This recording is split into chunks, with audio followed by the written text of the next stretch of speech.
L'Éternel est glorieux, l'Éternel est magnifique, Seigneur Jésus. Nous te disons merci pour ce moment de la parole. Nous te disons merci, tendre Père, parce que nous savons que toi, tu es là avec nous, Seigneur Jésus, et que tu nous parleras encore et encore, Seigneur.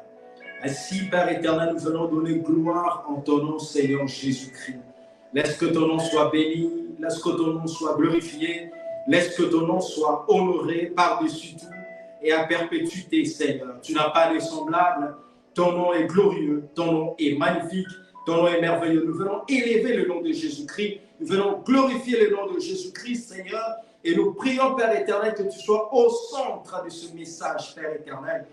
Car de nos jours, Seigneur, le message n'est plus christocentrique, Père éternel, au Dieu de gloire. Mais ce soir, je verrai que ce message et que ton nom soit au centre de ce message, au centre de nos vies, au centre de nos familles, de nos foyers, au centre de toutes choses. Car il est écrit, Seigneur, le nom de Jésus est une tour forte où le juste court pour trouver abri, et que le nom de Jésus, devant le nom de Jésus, tous genoux fléchissent et toute langue confesse que Jésus-Christ est Seigneur. Ainsi, je prie que ce moment éternel soit un moment merveilleux éternel, dans le nom puissant de Jésus-Christ de Nazareth, Seigneur. J'ai ainsi prié. Gloire soit rendue à Dieu. Au nom de Jésus. Amen. Amen. Gloire à Dieu. Je tenais à remercier Papa Stevie et Maman Edith de nous avoir encore accordé ce privilège d'être là encore pour apporter la parole du Seigneur, pour communiquer le message au peuple de Dieu. Merci beaucoup, que Dieu vous bénisse abondamment, et ainsi que pasteur Michel, le responsable de cette église. Que Dieu soit béni. Je remercie également aussi à toute l'église et à toutes personnes qui vont nous suivre dans les réseaux sociaux. Que Dieu nous bénisse abondamment dans le nom précieux de Jésus. Mais je tenais à remercier le roi des rois, le tout-puissant, le Seigneur des seigneurs, le vainqueur de Golgotha. Son nom est glorieux, son nom est merveilleux, son nom est magnifique. Il s'appelle Jésus-Christ, le Seigneur de seigneurs. Amen. Gloire à Dieu. Gloire soit rendue au Seigneur. Ce soir encore, j'aimerais nous parler sur un thème que le Seigneur a déposé dans mon cœur. Quelqu'un m'a touché. Quelqu'un m'a touché. J'aimerais que tu puisses répéter là où tu es que quelqu'un t'a touché. Quelqu'un a touché. Quelqu'un m'a touché. Tu peux répéter encore, quelqu'un m'a touché. Gloire soit rendue au Seigneur Jésus-Christ. Nous allons lire deux textes sur la même histoire, mais de manière différente. En fait, chacun a essayé d'interpréter cette même histoire de manière différente. Je vais prendre Luc et je vais prendre Matthieu. Je suis dans le livre de Matthieu chapitre 9. Matthieu chapitre 9, le verset 18 à 22. J'ai lu au nom de Jésus-Christ. La Bible dit, tandis qu'il leur adressait ces paroles, voici un chef arriva, s'est prosterné devant lui et dit, ma fille est morte. Et il y a un instant, mais viens, impose-lui les mains et elle vivra. Jésus s'éleva et le suivit avec ce disciple. Et voici une femme atteinte d'une perte de sang depuis 12 ans s'approcha par derrière et toucha le bord de son vêtement. Car elle disait en elle-même, si je puis seulement toucher son vêtement, je serai guéri. Jésus retourna et dit, en la voyant, prends courage, ma fille, ta foi t'a guérie. Et cette femme fut guérie à l'heure même, notez à l'heure même. Lorsque Jésus fut arrivé à la maison du chef et qu'il vit les joueurs de flûte et la foule bruyante, il leur dit, retirez-vous car la jeune fille n'est pas morte, mais elle dort. Et il s'est moqué de lui. Quand la foule eut été renvoyée, il entra, prit la main de la jeune fille et la jeune fille se leva. Le bruit s'en répandit dans toute la contrée. Amen. Je vais encore le lire dans Luc chapitre 8, le verset 40 à 56. Luc chapitre 8, le verset 40 à 56, je le lis au nom de Jésus-Christ. À son retour, Jésus fut reçu par la foule, car tous l'attendaient. Et voici, il vint un homme nommé Jairus, qui était chef de la synagogue. Il se jeta à ses pieds et le supplia d'entrer dans sa maison, parce qu'il avait une fille unique d'environ 12 ans qui s'est mourée. Pendant que Jésus s'y allait, il était pressé par la foule. Or, il y avait une femme atteinte d'une perte de sang depuis 12 ans et qui avait dépensé tout son bien pour le médecin, sans qu'aucun ne pût la guérir. Elle s'approcha par derrière et toucha les bords du vêtement de Jésus. Au même instant, la perte de sang s'arrêta. Et Jésus dit, « Qui m'a touché ?» Comme tous s'en défendaient, Pierre et ceux qui étaient avec lui dirent, « Maître, la foule t'entoure et te presse. Et tu dis, qui m'a touché? » Mais Jésus répondit, « Quelqu'un m'a touché, quelqu'un m'a touché. Car j'ai connu qu'une force était sortie de moi. » La femme, se voyant découverte, vint toute tremblante, se jeta à ses pieds et déclara devant tout le peuple pourquoi elle avait touché et comment elle avait été guérie à l'instant. Jésus lui dit, « Ma fille, ta foi t'a sauvée, va en paix. » Ta foi t'a sauvée, va en paix. Amen. J'aimerais nous dire que le but de mon message, c'est de nous montrer d'abord la valeur que tu as aux yeux de Dieu et de nous faire comprendre l'importance de la foi. C'est ça le but de mon message. Le but de mon message, c'est pouvoir te faire comprendre la valeur que tu as aux yeux de l'Éternel. La valeur que tu as aux yeux de Dieu. Et deuxièmement, c'est de nous faire comprendre l'importance de la foi. Pourquoi c'est si important avoir la foi? Et ainsi, la question s'est posée, comment puis-je toucher Jésus de nos jours? Comment pouvons-nous toucher Jésus de nos jours? C'est ça la plus grande question. Comment pouvons-nous toucher Jésus de nos jours? Parce que là, actuellement, je suis en train de parler de quelqu'un m'a touché. Dit Jésus. Ce n'est pas n'importe qui est en train de dire que quelqu'un l'a touché. C'est Jésus-Christ qui est en train de dire que quelqu'un l'a touché. Notez déjà ceci. Une personne qui touche Jésus ou que lui-même le Seigneur le touche, le résultat sera le même. Amen. Le résultat sera le même. C'est un peu comme lorsque tu touches un fil conducteur du courant électrique, tu seras électrocuté. Et lorsque ce fil conducteur entre en contact avec toi, tu seras aussi électrocuté. Donc ça veut dire que le résultat est le même. Le résultat est le même, tu seras électrocuté. C'est de la même manière que nous puissions toucher Jésus, ou que Jésus nous touche, le résultat sera le même. Oui, parce que beaucoup attendent que Jésus puisse leur toucher. Beaucoup attendent que Jésus puisse leur apparaître. Beaucoup attendent peut-être l'apparition des anges de gauche à droite pour croire l'existence de Jésus. Alors que nous-mêmes aussi, nous pouvons toucher Jésus. Nous pouvons atteindre Jésus. Amen. Remarque que dans ce passage de Luc chapitre 8, on nous parle d'un homme, le chef de synagogue venait supplier Jésus pour qu'il aille guérir sa fille. Jairus. Il s'approchait devant Jésus. Il était le fils des synagogues. Je mets un trait dans ce mot synagogue parce que tu vas comprendre par la suite mon message. Ainsi, la Bible appelle Jairus le chef des synagogues. Le chef des synagogues, à cette époque-là, en fait, ce qui est vrai, c'est que le temple et les synagogues, c'était des choses différentes. Parce que le temple était destiné à adorer une divinité. Mais nous, on parle de Dieu. Le temple était destiné à adorer Dieu. Le temple était destiné à faire des sacrifices pour Dieu. C'est-à-dire d'offrir des offrandes, d'adorer le Seigneur d'une manière ou d'une autre. C'est pourquoi il y avait le lieu saint et le lieu très saint, ainsi que le parvis. Et dans le lieu très saint, il n'y avait qu'une seule personne qui pouvait entrer dans ce lieu très saint, c'était le souverain sacrificateur. Et dans le lieu saint, c'était les sacrificateurs.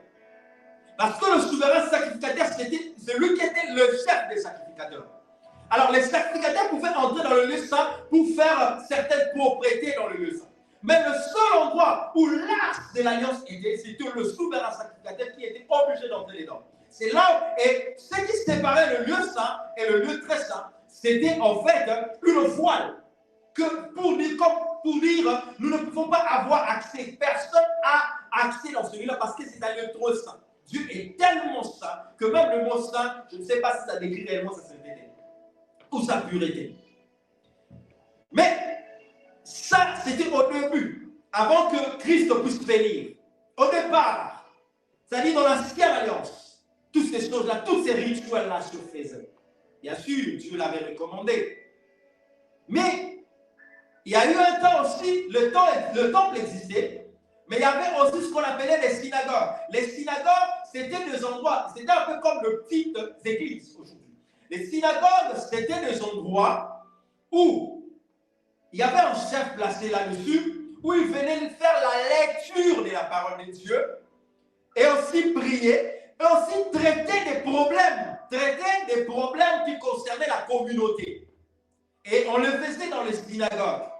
Et là, tout le monde pouvait venir écouter les enseignements et aussi, mais par contre, le temple était destiné uniquement à Dieu. Dans le temple, c'était la gloire de Dieu, la présence. Dieu lui-même était là. Et il y a des endroits, et le temple, le peuple ne se retrouvait que dans le parvis. Les sacrificateurs dans le saint et le souverain sacrificateur dans le très saint, où était placée l'arche de l'alliance. Et à l'intérieur, il y avait les 10 commandements, les tablettes des propositions et les pains des propositions, ainsi de suite. Alors, ce que je suis en train de dire ici, j'ai donné cette différence entre synagogue et temple, parce que par la suite de cet enseignement, vous allez comprendre avec moi sur de quoi je suis en train de parler. Alors, ici, le chef des synagogues, qui était censé enseigner d'autres personnes, lui aussi avait un problème. Sa fille était malade à la maison, prête à mourir. Il ne savait plus quoi faire. Alors il s'est décidé d'aller chercher en fait Jésus-Christ parce qu'il a entendu parler des docteurs Jésus. J'aime bien l'appeler docteur parce qu'il est El Rapha, le Dieu qui guérit. Il a entendu parler des docteurs Jésus. Et bien aimé dans le Seigneur, à cette époque-là, les pharisiens ne croyaient pas en Jésus.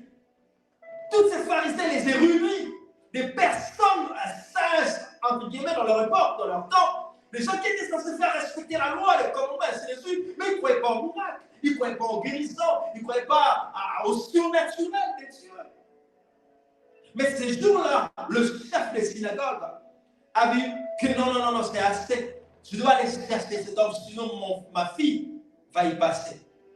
Malheureusement, cette fille, elle était morte. Et vous comprenez l'histoire par la suite. Ce qui lui est arrivé à la fille. Voilà Jésus. Mais c'est pourquoi je suis en train de dire, pendant qu'elle est en train de venir, la Bible dit, Jésus dit au chef des synagogues, allons-y et je vais aller le guérir. Allons-y, je dirais. Jésus s'est là pour quitter d'un lieu à un autre. Il avait dans sa tête le programme d'aller en fait guérir la fille de Jairus. Mais que vient faire la femme à la perte du sang dans cette histoire? Amen. Ce que j'aimerais vous dire en premier lieu, ce n'est pas parce que Dieu a prévu de faire du bien à quelqu'un d'autre, à le guérir, à le bénir, que toi tu n'es pas dans ses plans, dans son agenda, dans son projet, et personne qui l'a choisi pour faire du bien.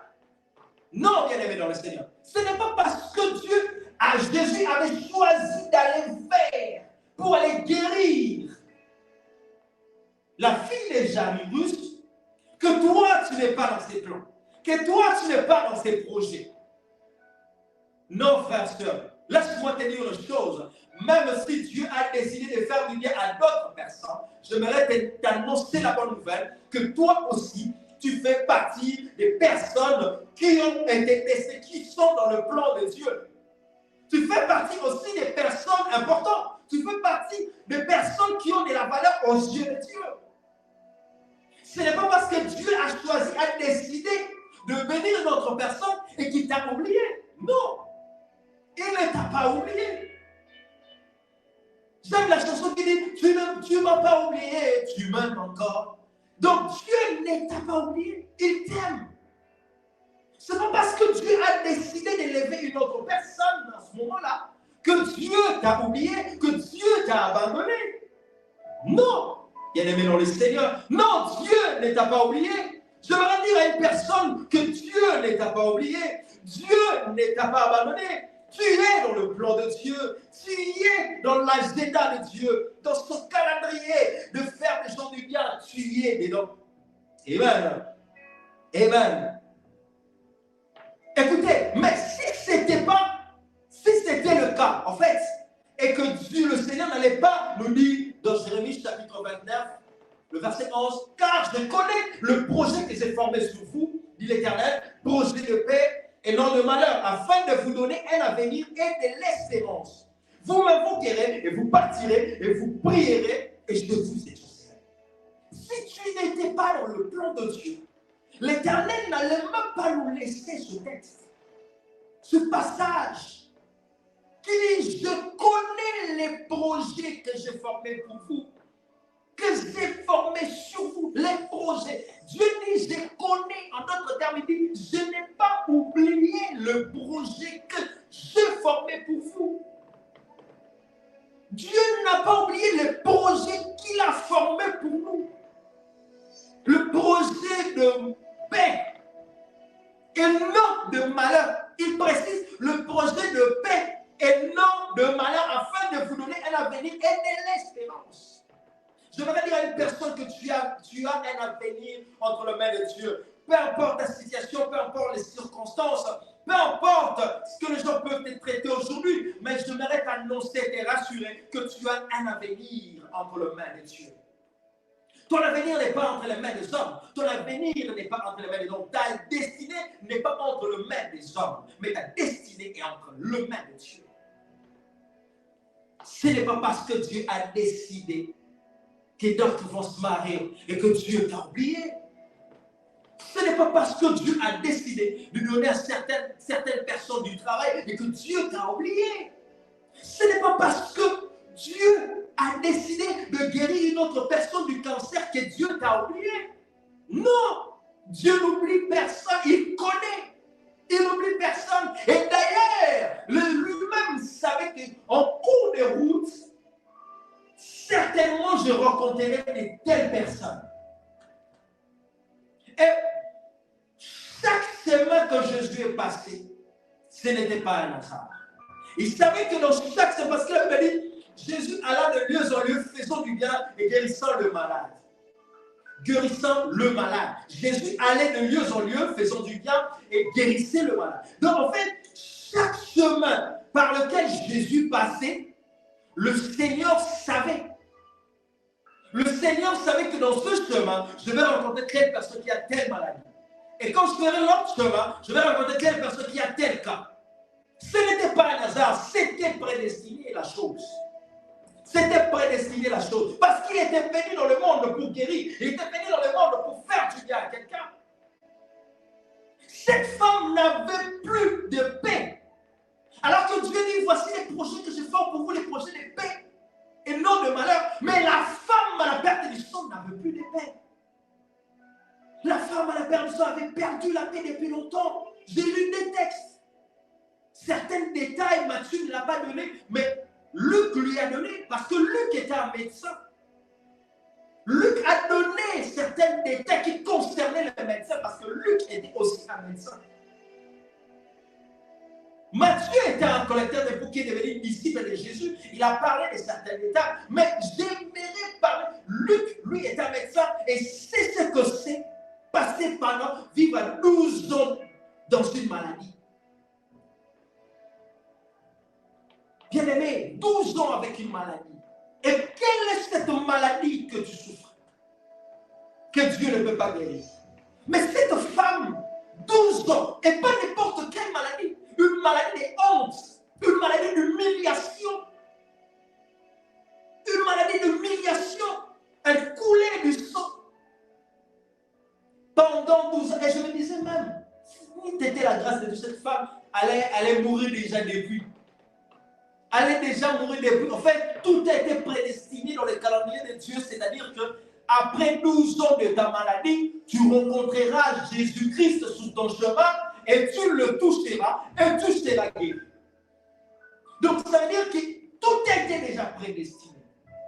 Mais 12 ans de souffrance, 12 ans de souffrance, la femme n'avait plus de paix. Tu me prends bien aimé dans le Seigneur. Combien aujourd'hui manque la paix à cause de leurs circonstances, à cause de la situation, à cause de leurs problèmes? Combien manque la paix aujourd'hui? Mais laisse-moi vous dire une chose. Tu peux beau à expliquer aux gens, certains peuvent vous apporter juste un soulagement. Mais seul le Dieu apporte le résultat qui amène la paix et le bonheur. Seul le Dieu apporte le résultat qui amène la paix et le bonheur. Tu peux pas expliquer à tout le monde. Tu peux pas expliquer ton problème à ta mère, à ton père, à tes frères, à tes cousins, à tes enfants, à ton pasteur, à je sais pas moi qui. Tu ne peux pas expliquer ton problème, frère, soeur. D'autres vont t'apporter des solutions momentanées, mais pas des solutions durables. D'autres t'apporteront des solutions momentanées, mais qui ne sont pas des solutions durables. Amen. Tu peux pas prier, tu peux pas prier, tu peux pas demander des solutions aux gens. Tu peux aller chez telle personne, tu peux aller parler à telle personne. Mais quoi qu'il arrive, frère, soeur, quoi qu'il arrive, frère, soeur, la seule personne qui apportera une solution durable, c'est Jésus-Christ. La seule personne qui apportera la paix durable, c'est Jésus-Christ. La seule personne qui apportera la guérison durable, c'est Jésus-Christ. La seule personne qui apportera une transformation durable, je vais dire une personne, c'est Jésus-Christ. Jésus résonne dans ma tête. Le matin, c'est Jésus. Le soir, c'est Jésus. L'après-midi, c'est Jésus. Au travail, c'est Jésus. À la maison, c'est Jésus. C'est Jésus-Christ qui résonne dans ma tête.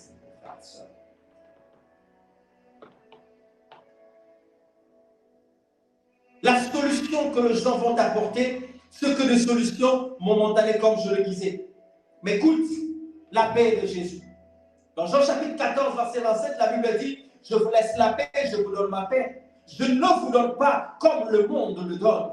Que votre cœur ne se trouble point et ne s'alarme point. Que votre cœur ne se trouble point. Que votre cœur ne se trouble point et ne s'alarme point. Car moi, Jésus, je vous donne ma paix. La paix que le Seigneur apporte dans nos vies, cette paix bannit la peur, bannit les troubles de nos cœurs et de notre esprit. La situation, en fait, la situation de cette femme la faisait manquer la paix. Elle était troublée dans son esprit. Après avoir dissipé son argent, elle a beau chercher le médecin. Elle a beau chercher des guérisseurs. Elle a tout dépensé, comme Luc le dit, elle a tout dépensé, tout son argent. Il y a des situations qui te feront dépenser de l'argent. Des situations qui t'amèneront dans la bassesse, des situations qui te rendront pauvre. Il y a des situations qui te rendront pauvre. Cette femme, pendant 12 ans, qui va être avec elle? Qui va compatir avec elle? Elle était troublée dans son esprit. Et cette affliction était due non seulement à un dysfonctionnement grave au niveau physique, mais aussi à son état permanent d'impureté rituelle. En fait, quand je parle d'impureté rituelle, dans Lévitique chapitre 15, le verset 25 à 27, dont je veux lire, la Bible dit, la femme qui aura un flux de sang pendant plusieurs jours, hors de ces époques régulières, ou dont le flux durera plus qu'à l'ordinaire, sera impure tout le temps de son flux, comme au temps de son indisposition mensuelle. Tout lit sur lequel il couchera pendant la durée de ses flux sera comme le lit des flux menstruels. et tout objet sur lequel elle s'assiera sera impur, comme lors de ses flux menstruels. Quiconque les touchera sera souillé, il lavera ses vêtements, se lavera dans l'eau et sera impur jusqu'au soir. Jusqu'au soir. C'était décrit dans le Lévitique. Cette femme était une juive. Elle connaissait la loi. Et la loi interdisait à des femmes qui coulent le sang. Pour elle, c'était une maladie. La loi interdisait à de telles femmes d'être en contact avec des personnes. Sur cette femme subissait ce qu'on appelle l'isolement, la solitude. Même sa famille l'avait fui, l'avait quitté, tout le monde était éloigné d'elle. Vous imaginez, imaginez-vous. Il y a des cas où tout le monde va te fuir. Il y a des cas où les gens vont t'abandonner. Voilà pourquoi je parlais des synagogues et des temples. Même aux synagogues, on a mis cette femme à l'écart. La famille avait abandonné cette femme. Les amis étaient loin de cette femme.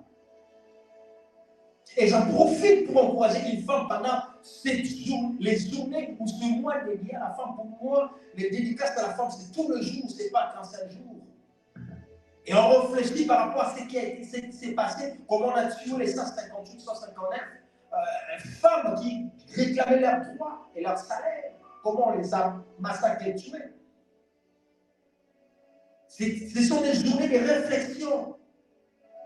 Enfin bref. La femme à la perte du sang subissait cette séparation. Elle n'était pas seulement physique, mais elle était aussi spirituelle.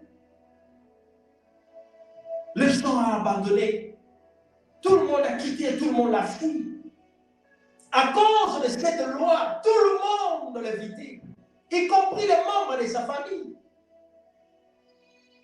Et d'ailleurs, même la Bible dit dans Jean chapitre 7, verset 2, dit ceci: ils vous excluront de synagogue et même leur viande, ou quiconque vous fera mourir croira rendre un culte à Dieu. Ils vont vous exclure de synagogue. Ils vont vous exclure du synagogue. Regarde comment beaucoup d'âmes se retrouvent aujourd'hui dans la rue.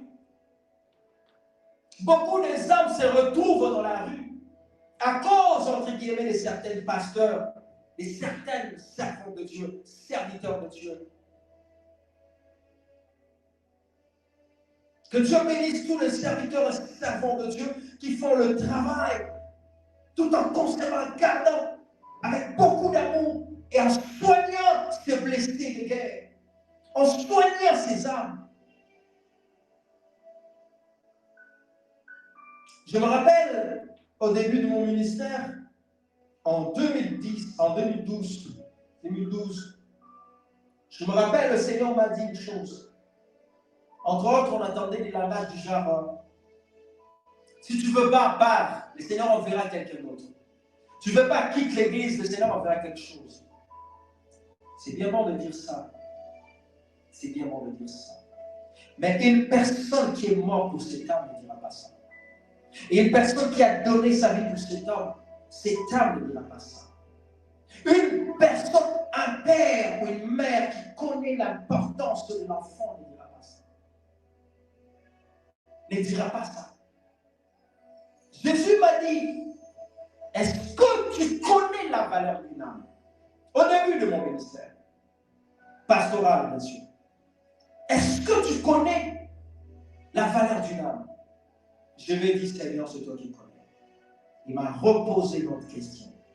Est-ce que c'est toi qui es allé à la croix pour venir sauver cette âme? J'ai dit, Seigneur, c'est toi qui le sais. Est-ce que tu sais que je laissais le trône de la gloire pour venir chercher, vous avez compris ton âme à toi? J'ai dit, Seigneur, c'est toi qui le sais. Alors, il m'a dit, sais-tu ce que je dis à Pierre? Si tu m'aimes, paie mes brebis. J'ai dit, oui, Seigneur. À partir de ce jour-là, je n'ai pas ce genre de langage. Je n'ai plus ce genre de langage. Si la personne veut partir de soi-même, elle partira de soi-même. Mais ce n'est pas à nous de dire à ces personnes, partez. C'est comme dans une famille, chaque enfant a son caractère. Mais que le père, les parents sont là à vouloir changer les enfants.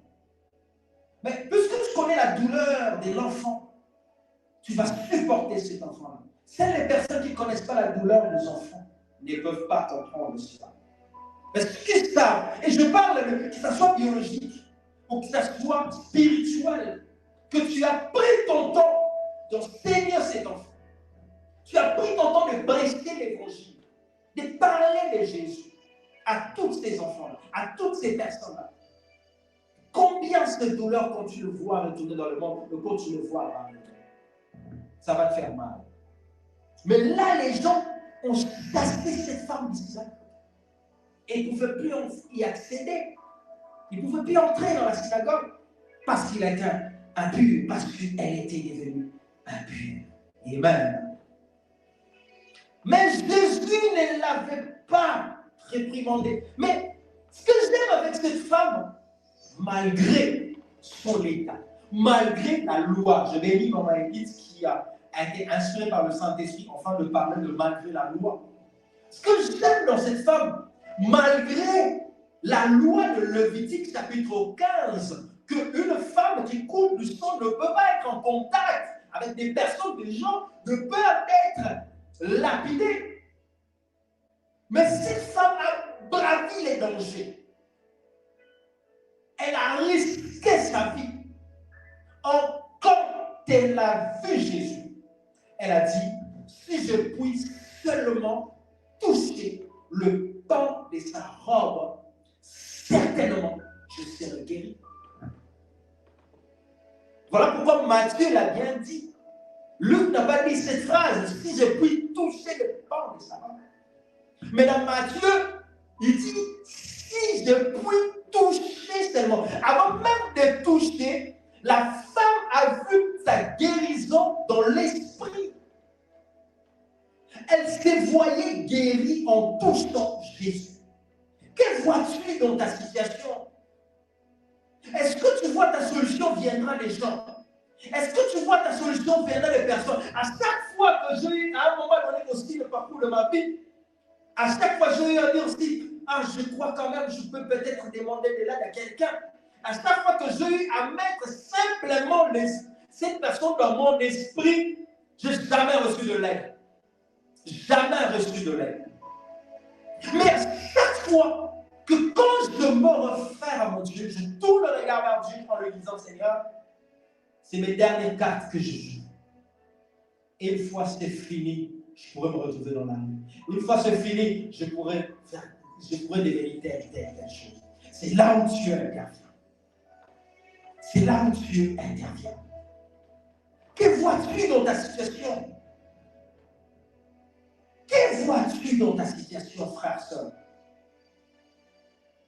Est-ce que tu as un oncle dans ta tête? Est-ce que tu as, je ne sais pas moi, qui dans ta tête d'abord qui te traverse dans ta situation? La première des personnes qui doit nous traverser l'esprit dans toutes circonstances de notre vie, c'est Yeshua Mashiach, c'est Jésus-Christ de Nazareth. C'est Jésus-Christ de Nazareth. Je vais dire encore une personne, que la première personne. Amen. Amen. La première personne qui doit nous traverser l'esprit, c'est Jésus. C'est Jésus. C'est Jésus qui doit nous traverser l'esprit. Cette femme a dit, si je puis seulement toucher le pan de sa robe, certainement je serai guéri. Certainement, elle a cru d'abord, avant de poser l'acte, elle a cru qu'elle sera guérie. Elle a cru, cette femme, qu'elle sera complètement guérie. Si je puis toucher. Et ce soir, je vais encourager une personne. Comment savoir que ta solution viendra de Jésus? Commence à voir que sa solution à ton problème viendra de Jésus. Arrête de mettre le cœur à quelqu'un. Arrête de mettre le cœur, je ne sais pas moi, à qui que ce soit. Que ça soit dans ta famille, que ça soit dans ton église, que ça soit dans ton entourage. Si les gens vont être là pour t'aider, gloire à Jésus-Christ, j'ai dit gloire à Jésus, que Dieu bénisse ces personnes. Mais si ils ne seront pas là pour t'aider, mais laisse-moi te dire une chose, il y a une personne qui est disposée à t'aider, une personne qui est disposée à te faire du bien parce que tu es dans ses plans. C'est Jésus-Christ, c'est le Dieu Tout-Puissant. Si j'ai pu toucher les pans de sa main, en d'autres termes, j'ai besoin d'entrer en contact avec ces hommes. Parce que la femme a compris qu'il n'était pas en contact avec Jésus. Et l'heure est arrivée, qu'il est temps maintenant que chacun de nous doit entrer en contact personnel, en communion personnelle avec Yeshua, avec Jésus-Christ. Tu as tellement idolâtrisé les hommes de Dieu. Vous avez tellement idolâtrisé les gens. Voilà pourquoi il n'y a plus de solution dans l'Église. Il y a peu de solutions à l'Église. Parce qu'on a tellement idolâtrisé les hommes de Dieu. Écoutez-moi. Dieu m'a donné un message prophétique pour l'humanité. Le Seigneur m'a dit, si aujourd'hui, ma gloire se retire de certaines églises, parce qu'on a fait des hommes de Dieu des gourous. Des gourous, c'est des chefs des sectes. C'est-à-dire qu'eux, on les adore comme des dieux. Imagine. Pendant qu'on adore le Seigneur, pendant qu'on adore Jésus, l'homme de Dieu ordre, tout le monde arrête la musique, on acclame l'homme de Dieu. Non! La gloire a quitté l'Église à cause de ces choses. On a idolâtrisé tel ordre. Jésus m'a dit, si j'ai récupéré ma gloire dans certaines églises, parce qu'on a idolâtrisé l'Église. Les gens ont idolâtrisé l'Église. L'Église est devenue un centre d'idolâtrie. Où on élève plus les hommes de Dieu, on élève plus les hommes de Dieu plutôt que Jésus-Christ puisse être élevé. C'est Jésus qu'on doit élever. C'est Jésus qu'on doit élever, frères, sœurs. C'est pourquoi la gloire a quitté. Jésus n'est plus au centre même du message. Jésus-Christ n'est plus au centre de nos messages. Le message qui commence du début à la fin, on ne parle même pas de Jésus-Christ. Écoutez, de Genèse à Apocalypse, le nom de Jésus est cité d'une manière ou d'une autre. Le message commence, je me pose la question. L'heure est tellement grave où le Seigneur est en train de venir. L'Église doit pousser les gens à entrer en contact avec Jésus. C'est pourquoi à un moment donné, le Seigneur se révèle à notre personne en particulier. En particulier, l'Église, la gloire de Dieu a quitté l'Église parce que c'est les hommes qui sont élevés à l'Église. Les hommes qui sont élevés à l'Église. Dans nos affiches, on verra le plus grand nombre de nos pasteurs, que Dieu nous pardonne ces choses. Dans nos affiches, le plus grand nom du pasteur, mais les noms des gens miniatures. Ou la personne pour qu'il puisse lire même Jésus-Christ là. Déjà, les simples faits de Christ, Jésus-Christ, c'est déjà un très grand marketing qu'on fait au nom de Jésus. Parce qu'elle a dit, son nom sera prêché partout dans les nations, partout dans le monde entier. Si on n'avait pas parlé de Jésus, comment cette femme allait être guérie? Comment il allait entendre parler de Jésus? Des thèmes qui n'ont même pas Jésus dans leurs thèmes. Je ne refuse pas. Oui, c'est bien. Le thème sont là. On peut développer dans le texte, tout ça. Mais nous devons prôner Jésus. Nous devons afficher Jésus. Aujourd'hui, c'est le nom de Jésus-Christ qu'on a tendance à faire disparaître. Quelqu'un m'a touché. Il n'a pas touché n'importe qui cette femme. Elle a touché Jésus. Parce qu'elle partait des gens. Tout le monde le voyait. Tout le monde entendait parler de lui. On parle aujourd'hui des mariages, on parle aujourd'hui, je ne sais pas, le mariage, ce n'est pas la finalité. Les enfants, ce ne sont pas les finalités. Est-ce qu'Anne, la prophétesse, avait les enfants? À 80 ans, elle n'avait pas d'enfants et elle n'avait pas de mari. C'était une veuve. Mais continuez à prier jusqu'à entendre la promesse. Il a dit, mon souci, c'est de voir Jésus. C'est de toucher cet enfant tant promis.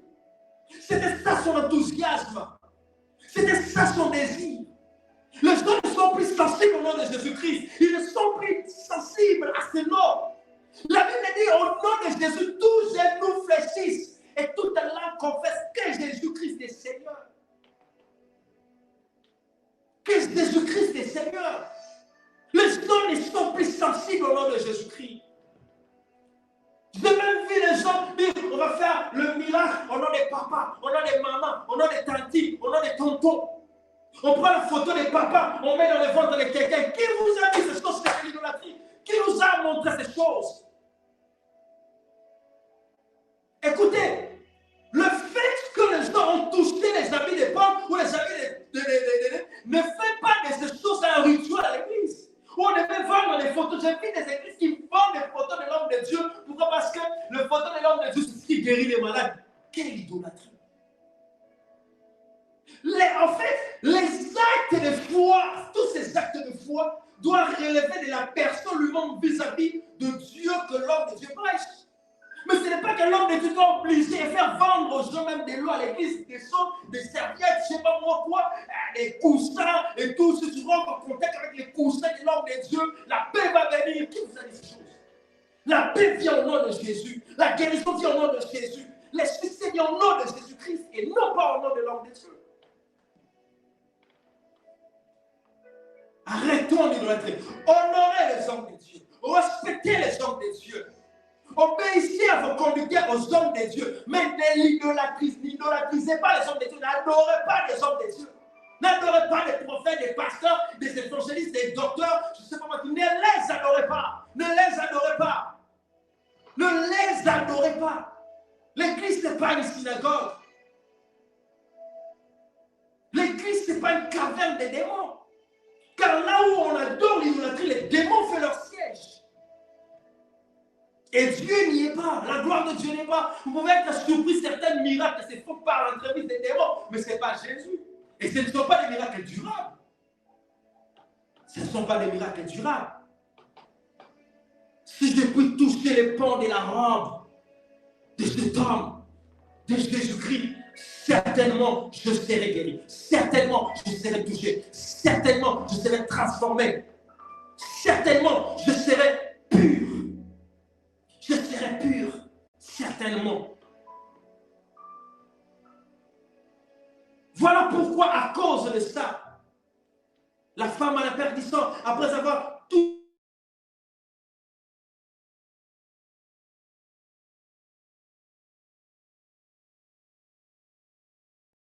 la femme a retrouvé sa santé. Le sang qui coulait pendant 12 ans s'arrêta. Ainsi, je déclare et j'ai pris pour quelqu'un que peu importe ta maladie, peu importe ce que tu rentres dans le nom de Jésus-Christ, que cette maladie-là s'arrête et reçoit ta guérison au nom de Jésus-Christ. Je vois quelqu'un être guéri dans le nom de Jésus-Christ. Quand tu le regardes en ligne ou que tu le regardes en différé, quelqu'un est guéri dans le nom de Jésus-Christ. Au même instant, la Bible n'a pas dit demain ou après-demain. La Bible dit au même instant. Matthieu dit à l'heure même. Luc dit à l'instant même. Alors à l'instant, c'est aujourd'hui, au même instant, la situation s'arrête. Je prie que toute situation que tu es en train de traverser rencontre le toucher de Jésus. Viens toucher Jésus. Touche Jésus à cause de ta situation. Touche Jésus. Ton problème là recevra la solution à cause de Jésus. Tu vas retrouver ta santé à cause de Jésus-Christ. Tu seras guéri à cause de Jésus-Christ. Tu seras purifié à cause de Jésus-Christ. Tu seras transformé à cause de Jésus-Christ. Le toucher dans Jésus parle n'est qu'un simple contact physique. Mais une fois qu'il touche, marque le cœur de Dieu. Amen. En fait, ce que je suis en train de dire, le toucher dont Jésus parle ici, Ce n'est pas un contact physique, mais c'est en fait un toucher par la foi. Voilà pourquoi je réponds à la question, comment puis-je toucher Jésus-Christ? Quand bien même que je ne le vois pas. Quand bien même que je ne le vois pas. La Bible dit là où deux, trois se sont réunis en mon nom, je suis là. À la maison, il est là. À l'extérieur, il est là. Partout où tu crois en Jésus-Christ, il est là. Je vous ai montré l'importance de l'Église, ainsi de suite. J'en ai parlé à plusieurs reprises. Mais il est important de placer sa foi en Jésus-Christ. Sa foi en Jésus-Christ. Même nous, les pasteurs, nous avons nos problèmes. L'intermédiaire entre Dieu et les hommes, c'est Christ. Entre le Père et les hommes, c'est le Christ. On n'est même pas des médiateurs. On n'est même pas de médiateurs. Le médiateur, c'est Jésus. Nous, on est des intendants. Des personnes qui amènent le peuple de Dieu vers lui-même, Jésus. Un homme de Dieu qui n'amène pas les gens vers Jésus-Christ, c'est un idolâtre. Une église qui n'amène pas les gens vers Jésus-Christ, c'est une église des idolâtres. Les bonnes personnes finiront par quitter cette église. Les bonnes personnes, les gens révélés, les amoureux de Jésus, finiront par partir de cette église-là.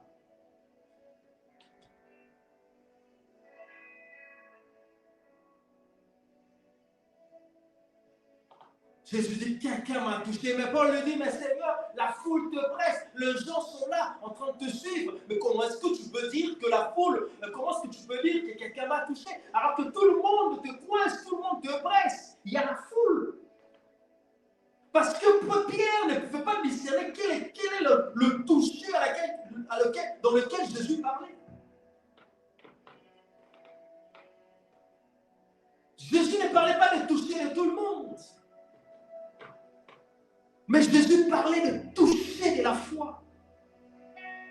Le toucher de la foi. Regarde comment tu as de la valeur aux yeux de l'Éternel parce qu'il a dit, quelqu'un m'a touché. Jésus ne l'a même pas appelé par le nom de sa maladie parce que de nos jours, ta situation peut faire en sorte que les gens t'identifient à cause de ta situation.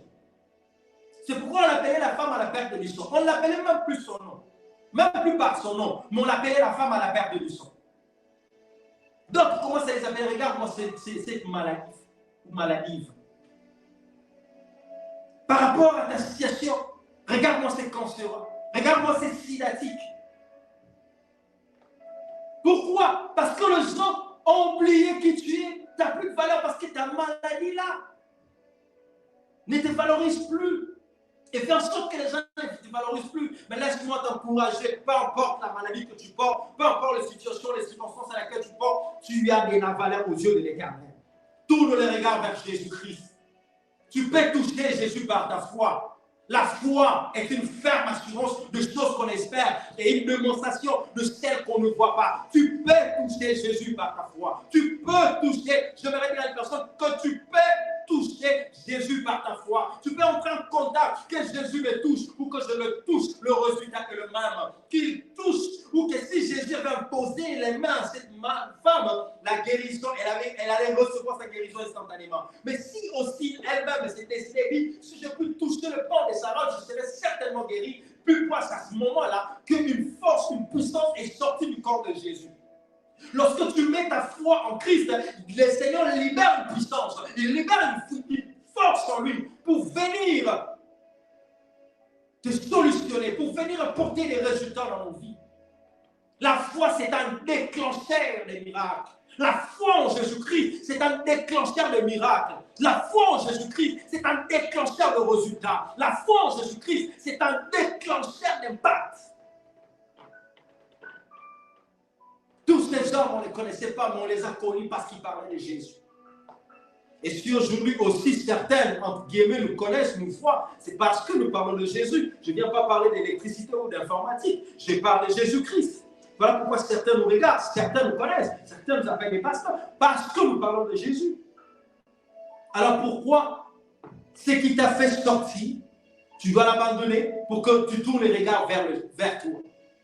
On doit toujours, c'est notre travail, les personnes que nous encadrons, les personnes que nous formons, les enfants spirituels, les personnes que nous prions pour eux et qui reçoivent Christ par la grâce, par notre entremise.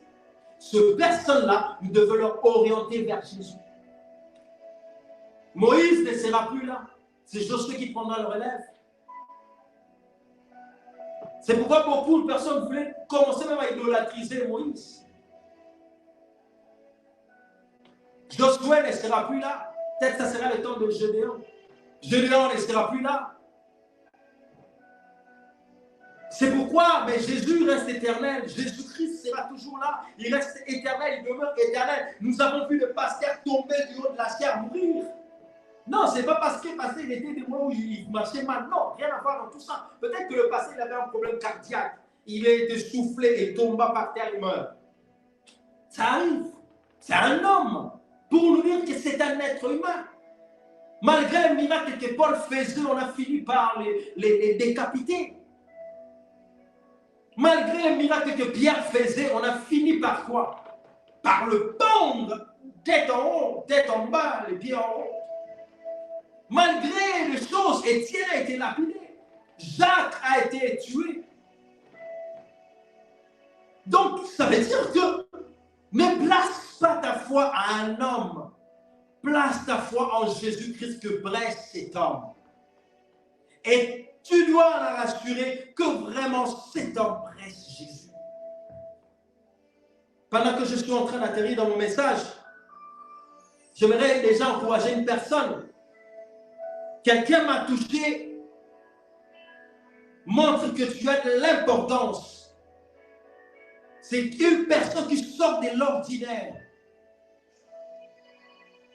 Le toucher de la femme, ce n'était pas un toucher ordinaire. Elle est sortie de l'ordinaire.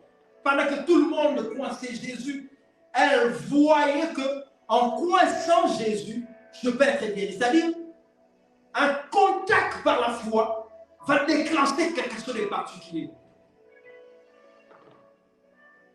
Va déclencher quelque chose de particulier, de particulière. Amen. Sur ce, tu as de la valeur aux yeux de l'Éternel.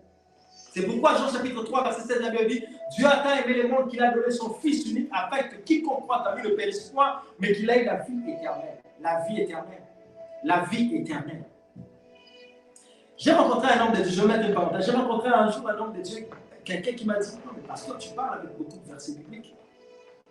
Je lui ai dit, tu veux que je parle avec beaucoup de quoi? Parce que de nos jours, ce que je me suis rendu compte, c'est que beaucoup ne lisent plus la parole de Dieu. Et beaucoup n'enseignent presque plus la parole de Dieu, la pensée primordiale de Dieu. Mais la pensée des hommes, la pensée, la sagesse des hommes, la pensée des hommes. Mais quand vous lisez les Écritures, vous allez vous en rendre compte que telle action qui se fait, ça a un lien avec une action qui s'est faite dans l'Ancien Testament. Sur ce, pour permettre à ce que la personne puisse comprendre, tu dois donner les références parce que c'est la parole de Dieu à laquelle il doit se retrouver, comprendre carrément ce qu'il dit là. C'est vraiment écrit dans la parole de Dieu. C'est pourquoi vous allez remarquer que beaucoup des hommes de Dieu sont un peu limités et qui vont prendre les vies des gens, venir raconter du haut de la chair. Et beaucoup commencent à se sentir mal à l'aise, lésés, ainsi de suite, et prennent la fuite et viennent vers l'église parce qu'on prend même des confidences qu'on confie dans la cure d'âme, alors que les pasteurs sont aussi comme les médecins qui ont signé les serments d'Hippocrate, pas d'hypocrisie, mais les serments d'Hippocrate, pour dire que je garderai le secret. Quand toi tu vas voir le médecin à l'hôpital, le médecin ne prend pas ton dossier médical pour aller en parler à tout le monde. Voilà, cette femme elle a telle maladie, ainsi de suite. Pourquoi les pasteurs, les hommes de Dieu doivent prendre les vies des personnes, ainsi de suite, et venir étaler ça dans l'église? C'est pourquoi la plupart des gens ne se confient plus, aux hommes de Dieu à cause de ces choses. C'était une parenthèse.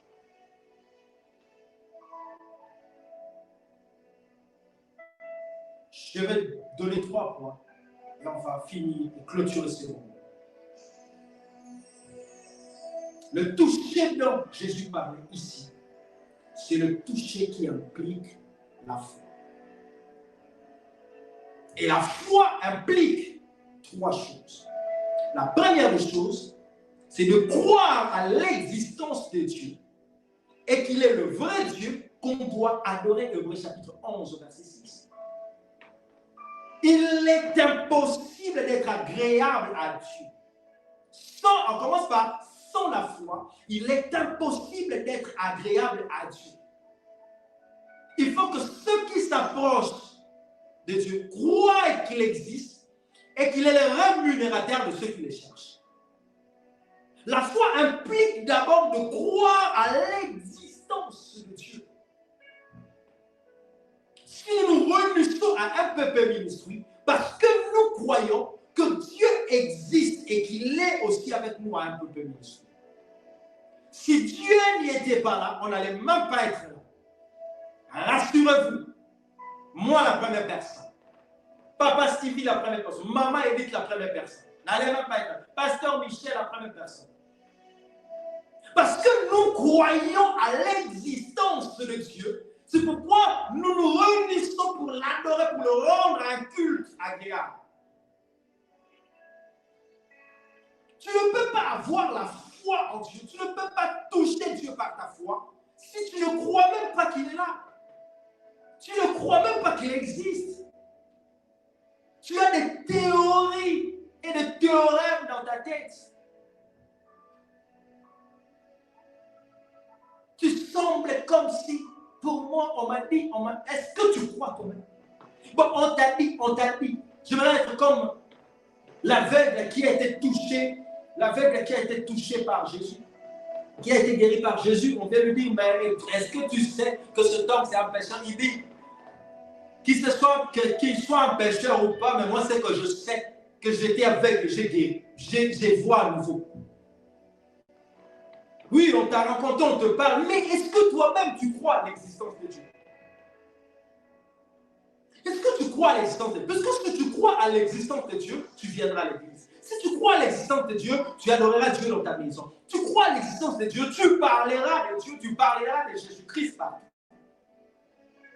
Avant même qu'on t'épouse.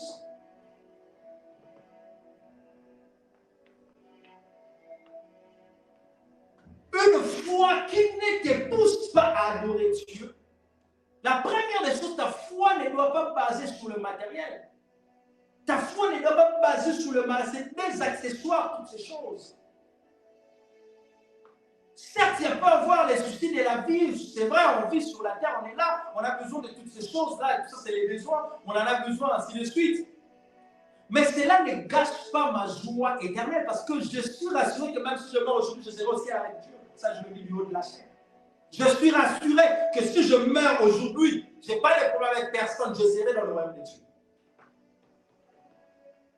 Je suis rassuré que même si je mourrai, je le dis du haut de la chaîne, que ma marche dans le Seigneur a été déjà arrangée à Melo.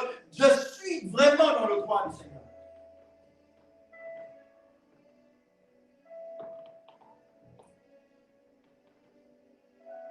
Si ta foi là ne te pousse pas à adorer Dieu, c'est que tu n'as pas encore la vraie foi. C'est que tu ne crois pas encore. Le deuxième des choses, la foi, le toucher dont on parle, c'est la foi. Et la foi implique, deuxième des choses, reconnaître que rien n'est impossible à Dieu et qu'il a la puissance de te guérir, de te sauver, de te purifier, de te faire du bien. Deuxième des choses, au-delà de croire à Dieu, au-delà d'adorer Dieu parce que tu as la foi en lui, deuxième des choses, tu dois croire maintenant que Dieu a la puissance. Tu dois reconnaître que rien n'est impossible à Dieu. On te dit Jésus va te guérir. Je sais. Tu n'es même pas convaincu, tu ne crois même pas. Tu ne crois même pas. On te dit ma soeur, Jésus va te guérir.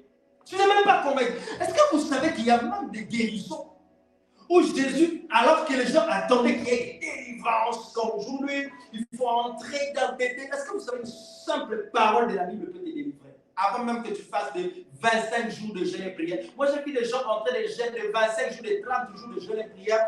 Tu as chassé les démons de ceci, les démons de cela, les démons de tel. Vous connaissez tellement le nom des démons que même le nom des anges, vous ne connaissez pas. Vous connaissez autant de démons. Vous connaissez tellement bien le royaume de Satan que le royaume de Dieu, vous n'en connaissez pas. Alors que Dieu a venu chercher premièrement le royaume de Dieu et non chercher le royaume du diable. J'ai rien à foutre du royaume de Dieu, vous savez. Je prie, je chasse un démon, quand il vient, je le chasse au nom de Jésus-Christ. Je n'ai rien à foutre de ça. Le royaume de Dieu, ça se situe où? Bon, si je connais le nom de ces démons-là, après. Est-ce que tu connais le nom des anges? Est-ce que tu connais le nom de Jésus?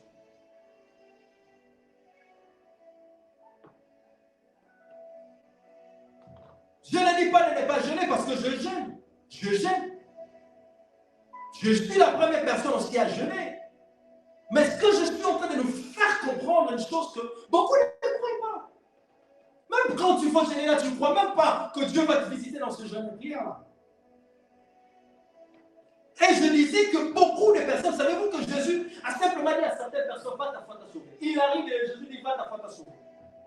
C'est la chose que Naaman, c'est la chose que Naaman, le général, s'attendait de l'homme de Dieu, Élisée plutôt. Il dit, moi je croyais qu'il va sortir, me poser le main, toucher ma lèvre, et ainsi de suite, faire des cérémonies, des rituels, pour que je sente que je suis guéri. Mais lui me dit, va te jeter dans ce temps-là cette fois, et puis tu seras guéri et tu pars. Simple parole, simple parole. Vous connaîtrez la vérité vous affranchira. Simple vérité peut t'affranchir. Simple parole peut briser des lois générationnelles, des malédictions, ainsi de suite. Et quand tu reçois cette parole, tu pries en fonction de cette parole et c'est fini.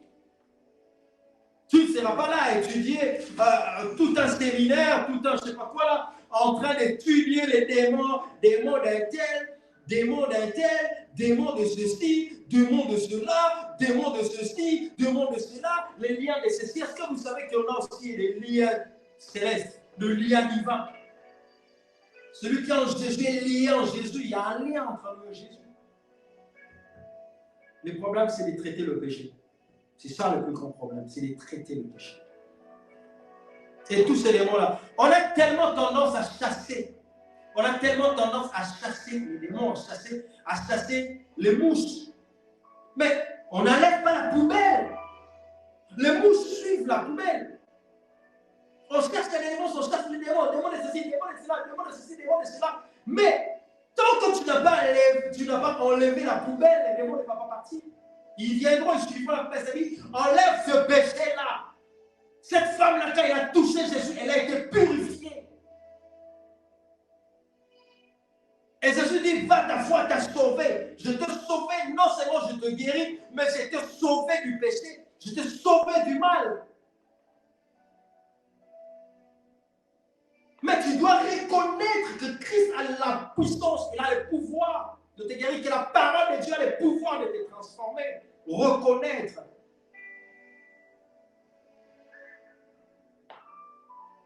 Reconnaître que Dieu est puissant. Il est puissant pour te guérir, puissant pour te sauver, puissant pour te purifier, puissant pour te faire du bien. Bien, tu seras béni. Je sais. Tu ne es pas convaincu. Tu ne crois même pas que Dieu peut te bénir. Tu ne crois même pas que Dieu peut te donner du travail. Tu ne crois même pas que Dieu peut te faire rencontrer un homme de ta vie. Tu ne crois même pas que Dieu te fait rencontrer une femme de ta vie. Tu ne crois même pas que tu peux toucher un enfant. Tu ne crois même pas. La femme a dit, si je peux toucher là, je crois, je reconnais sa puissance. Je reconnais que si je touche, je serai guéri. Donc crois, reconnais la puissance de Dieu. Le temps des miracles n'est pas passé. Nous devons reconnaître la puissance de Dieu. Reconnaître qu'il est capable, puissant de nous toucher, de nous transformer.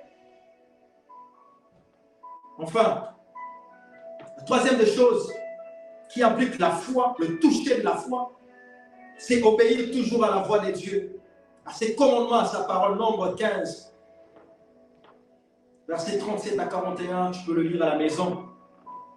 obéir toujours à la voix de Dieu. La troisième des choses, nous devons obéir à la voix de Dieu. La femme à la perte de sang avait la notion de ce texte. Il savait que le frange cousu sur le bord d'un vêtement devrait rappeler à celui qui le portait d'obéir au commandement de Dieu. Elle avait reçu la révélation que derrière chaque obéissance à Dieu se cache une bénédiction, un bienfait. Ceci libérera la puissance et la guérison de Dieu sur sa vie. Parce que toute personne qui portait le secrétaire des gens, parce que c'était dans le nombre 15, Dieu avait donné une loi. Il avait dit, vous porterez les robes. Et sur ce robe-là, sur le bord, nous allons mettre un cordon bleu. Et ce cordon bleu était là pour rappeler au peuple d'Israël qu'il devrait obéir à la voix de l'Éternel, à la voix de Dieu. Et cette femme, lorsqu'elle s'est dit, elle avait tellement la notion, et là, elle a eu la révélation d'obéir. Elle dit, en d'autres termes, le fait d'aller toucher le pont de la robe de Christ, en d'autres termes, simplement la femme voulait dire, c'est-à-dire, je rentre à l'obéissance à Dieu. Je devrais obéir à cet homme. Je devrais obéir à cet homme. Je devrais appartenir à cet homme. Car pour obéir à une personne, tu dois aussi lui appartenir. Et croire qu'il est le chef, croire qu'il est le mec qui te dit un ordre et que tu le respectes, que tu l'exécutes. Nous devons, la foi dont on parle nous pousse à obéir parce qu'au travers de la foi, Dieu peut te dire les choses à faire et si tu obéis, tu as les résultats. C'est pourquoi il y a même d'autres miracles où le Seigneur prend la salive, le jette par terre, et il prend la salive, il fait la boue, il prend la boue, il mélange, ainsi de suite. Il pose sur les yeux de l'aveugle, et il dit à l'aveugle, va te jeter dans l'eau de Siloé, va te plonger et rince tes yeux, tu verras de nouveau. Et quand il est parti, il a rincé ses yeux, il commençait à voir. Mais il a obéi à ce que Dieu lui a dit, ce que Jésus-Christ lui avait dit de faire. Si tu n'as pas la foi en cet homme de Jésus, ce qu'il te dira, tu ne le feras pas. C'est pourquoi ta foi implique, le toucher de la foi implique l'obéissance. Et dans chaque obéissance est rattachée une bénédiction de résultat. Deutéronome 28 dit ceci. Si tu obéis à l'Éternel, voici je te redonnerai à la bénédiction. Et on commence à citer toutes sortes de bénédictions. La foi implique l'obéissance à Dieu. Est-ce que tu obéis à Dieu? Quand tu médites la parole, est-ce que tu obéis? Quand les hommes de Dieu te parlent d'une instruction qui vient de Dieu, est-ce que tu obéis? Voilà pourquoi on n'a pas les résultats, parce qu'on a des personnes qui désobéissent à la parole de Dieu. Des gens qui désobéissent à la parole de Dieu. On a beaucoup de gens qui désobéissent à la parole de Dieu. Amen. Amen. Et quant à ta foi, quand la foi touche Dieu, voici ce qui arrive. Quand la foi touche Dieu, tu seras sauvé. Quand la foi touche Dieu, tu seras pardonné et purifié. Quand la foi touche Dieu, Dieu te délivre, Dieu te bénit.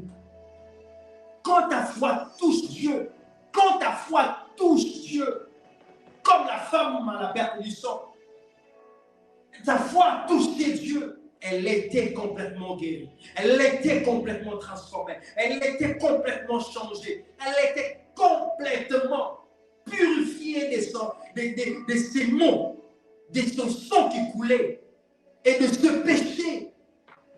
Il n'y a personne qui a rencontré Jésus-Christ et reste le même. Personne qui a rencontré Jésus-Christ et reste le même. Lorsqu'on rencontre Jésus, nos vies doivent changer. Nos vies doivent changer. Lorsqu'on rencontre Jésus-Christ, lorsqu'on touche Jésus par la foi, ta marche doit changer.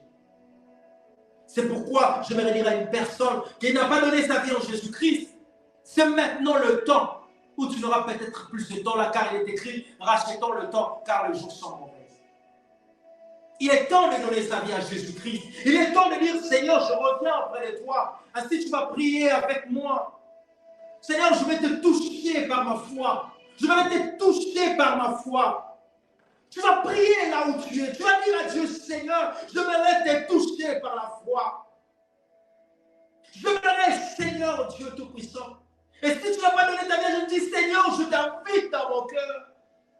Je crois que tu es Seigneur au Sauveur. Je crois que tu as donné ta vie à la croix pour moi. Je crois que tu es venu me sauver. Je crois que tu es venu me libérer, me délivrer des condamnations, me délivrer des lois, me délivrer de toutes ces choses qui me rendent misérable. Je le crois, Seigneur. Je le crois. Dis à Dieu, je crois. Commence à prier. Commence à prier. Dis au Seigneur, augmente les niveaux de ma foi. Père, nous te prions, Éternel. Nous prions d'augmenter notre niveau de la foi, Seigneur. Dans ces temps de la foi où la Bible déclare plusieurs abandonneront la foi. Seigneur, nous refusons d'abandonner la foi. Ainsi, je prie, Éternel, viens activer la foi dans le cœur. Viens activer la foi dans le cœur des âmes de MPP, de membres de MPP Ministry. Viens activer la foi dans toutes les églises du monde entier. Viens activer la foi aux frères et sœurs dans le corps de Christ, Seigneur. En fait, que personne n'abandonne la foi, oh Dieu. Nous te prions, ton Père, dans les noms puissants de Jésus. Viens, Seigneur, nous relever. Viens nous transformer. Viens, Éternel Dieu des armées, de rendre ma foi inébranlable, Seigneur. Quoi qu'il arrive, peu importe les circonstances et les situations, peu importe la durée que cela a pris, comme la femme à la personne pendant 12 ans. Mais je sais, Seigneur, que tu existes. Je sais, Seigneur, que tu es puissant pour mon problème. Je sais, Seigneur, que tu es celui, Père éternel, qui est destiné à être adoré. Je sais, Seigneur, que je dois obéir à ta voix. Je dois obéir à ta parole. Je sais, Seigneur. Prie en fonction de ces 3 points. La foi implique, la foi implique que tu dois croire que Dieu existe. Beaucoup ont enlevé Dieu de leur maison. Beaucoup ne croient plus en Dieu. Dis, Seigneur, commence à répondre courage. Dis, Seigneur, je crois que tu existes. Dans ma maison, tu es là. À l'église, tu es